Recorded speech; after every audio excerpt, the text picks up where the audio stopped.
My name is Wayne Fryer. Most of my life, and after Vietnam, I have lived in California, but now I've returned to my hometown in the Texas Panhandle. Owing to certain bad experiences in the war, I have a preliminary consultation with a Dr. Fred Avery at the VA hospital. He's a psychiatrist. I am not crazy.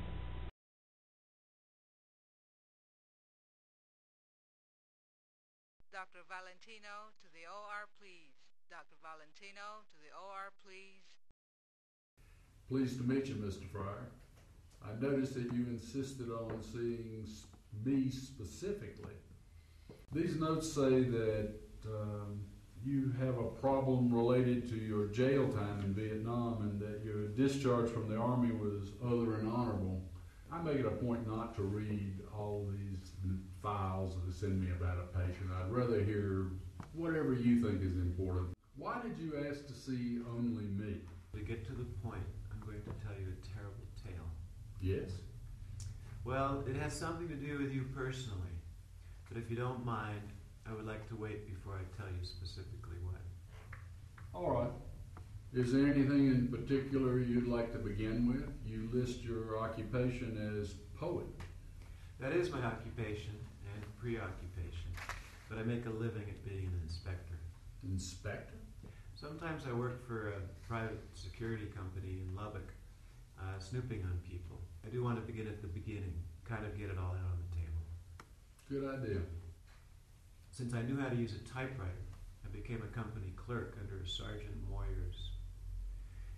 He was a gospel nut and automatically hated me when he read my personnel file and saw that I declined to state a religious preference. Therefore, he automatically pegged me as an atheist. When we were ordered to Vietnam, I was not too worried about having to go into combat since I was in headquarters company and doing a good job as a company clerk. What happened? Sergeant Moyers became more mad at me because of my beautiful Vietnamese girlfriend. Every spare moment I could get off base, I spent with her. Maybe he was jealous.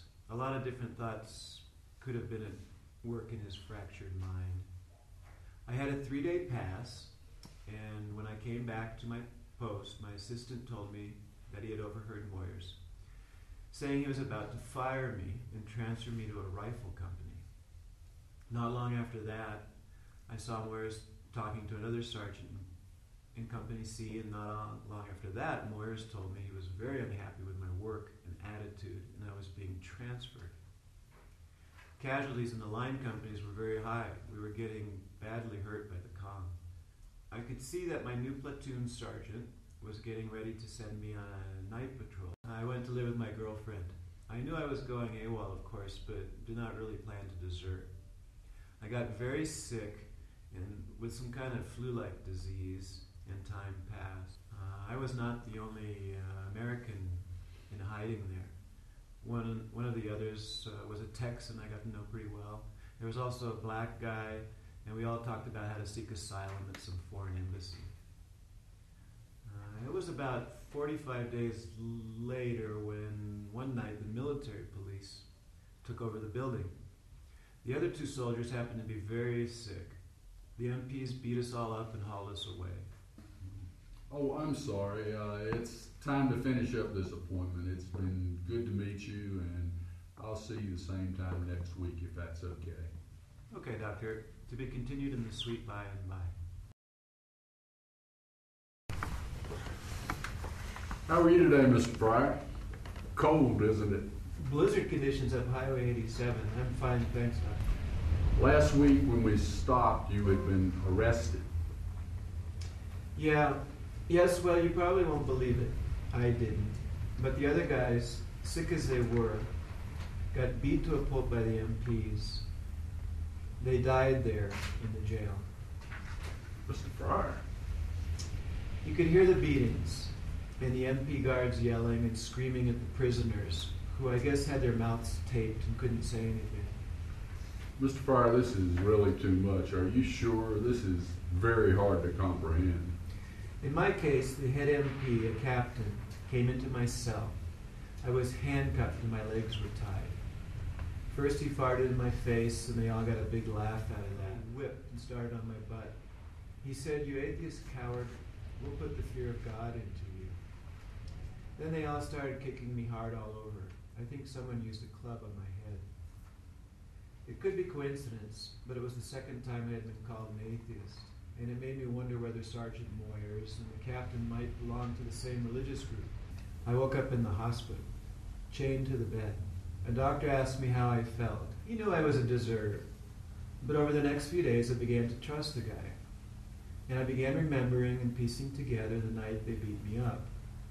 They all pretty surely were Texans from their accents.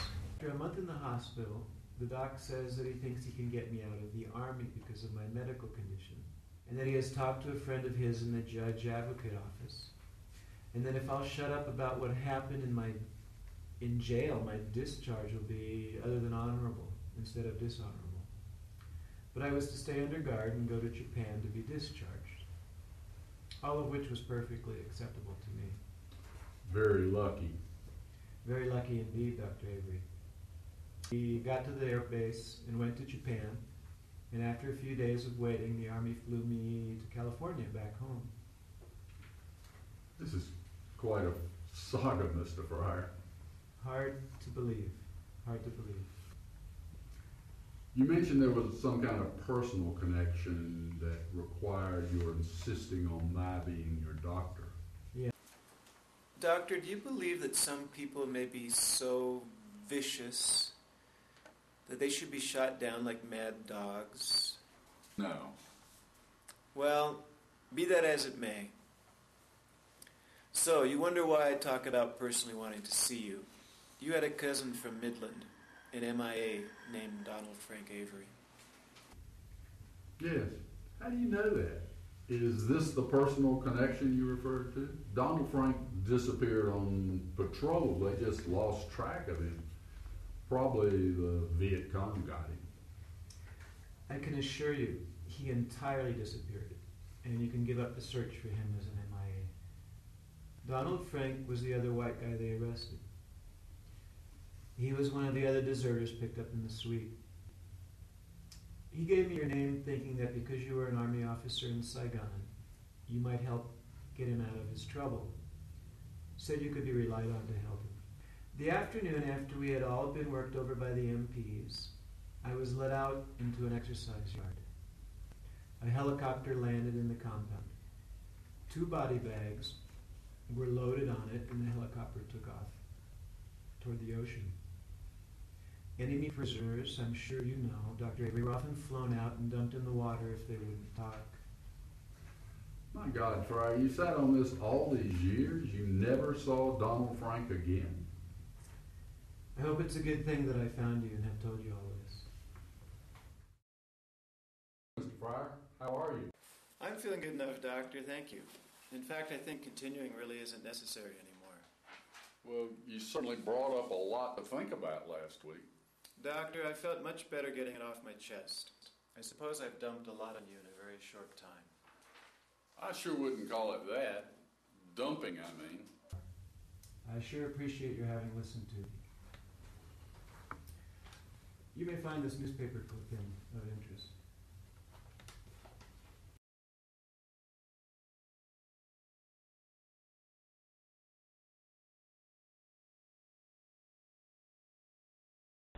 Hill Country Bulletin News. Yesterday evening, Reverend Bull O'Brien was shot by an unknown assailant as he apparently left the Church of God and Country Incorporated, which he founded and organized.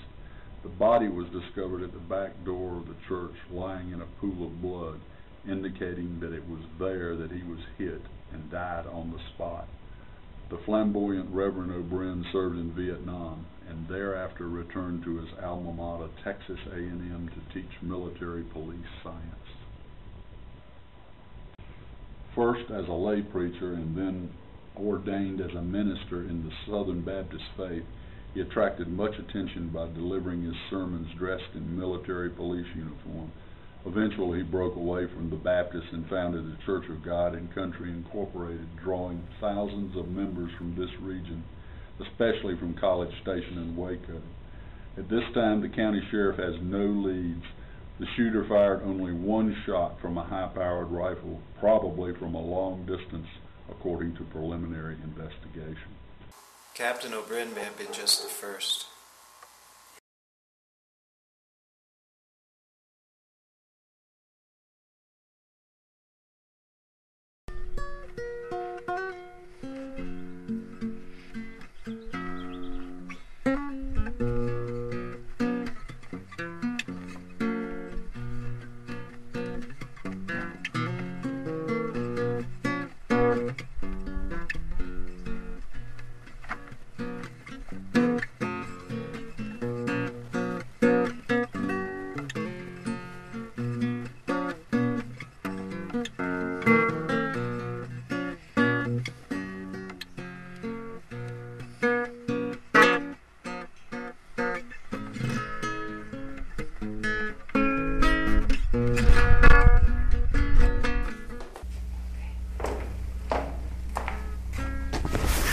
¿A qué nombre le gusta hablar contigo?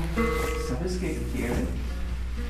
Dice que quiere platicar con un hombre que vive aquí en Guanajuato, pero no sé más. My name's John. Hi there, Tom. Yeah, Tom. Good to meet you.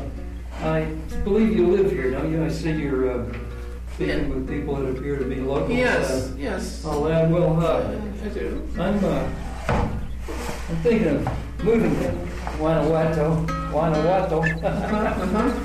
And I'd like to talk to someone that been here. I guess you've lived here a while. You seem to be an artist or something. Yes, I am. Yeah? My sort of way, yes. Yeah, huh. You like it here, huh? Well, it suits me. Yeah? It's just fine for me, sure. Well, I don't know. I've been here a couple of days and I've been to all the bars and everything. Any houses around here? Where do you go to hide the salon? You know all these models and everything around here, don't you?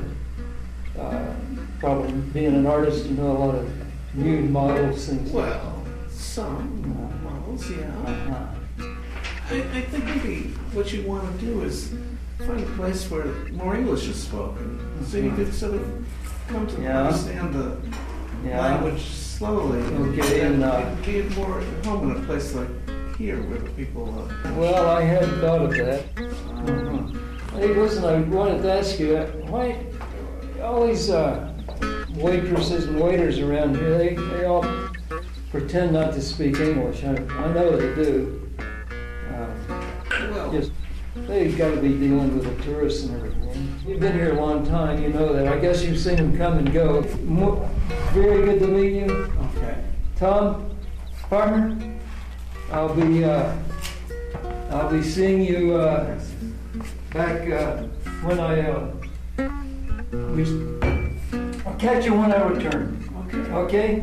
Sounds good. Okay, muy bien. ¿No olvide la propina? Hasta luego.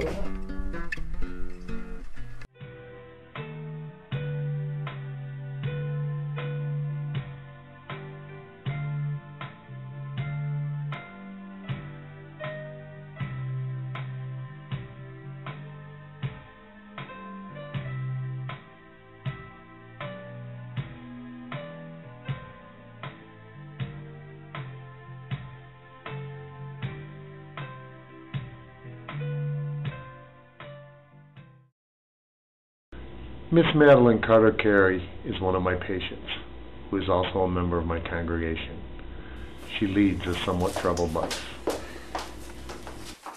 Oh, Doctor, I am a bundle of nerves this week. You know, here it is, almost Christmas, and the family's going to be home, and I've got more to do than any woman should be expected to.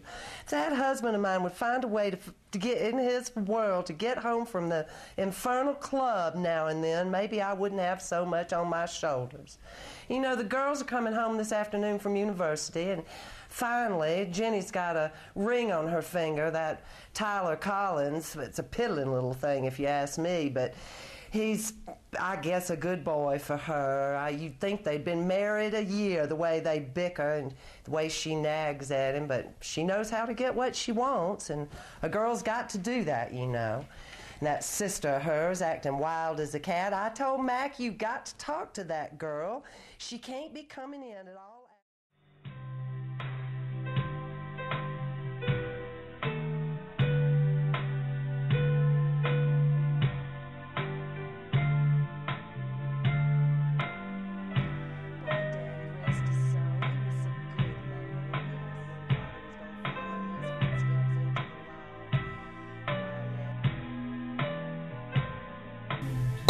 I'm paying you good money, Buster. You better stay awake. Ever after, Miss Carey would begin the session with a 22 on the coffee table. I always paid attention.